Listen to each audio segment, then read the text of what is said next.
It depends.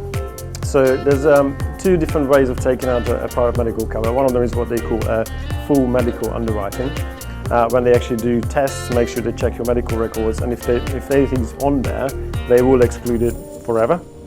The other way of taking it out is what they call a moratorium basis, right?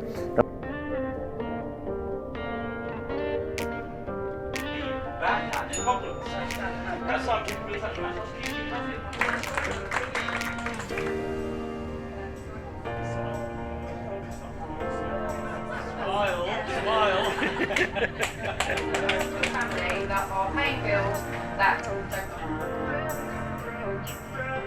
Sounds good to me.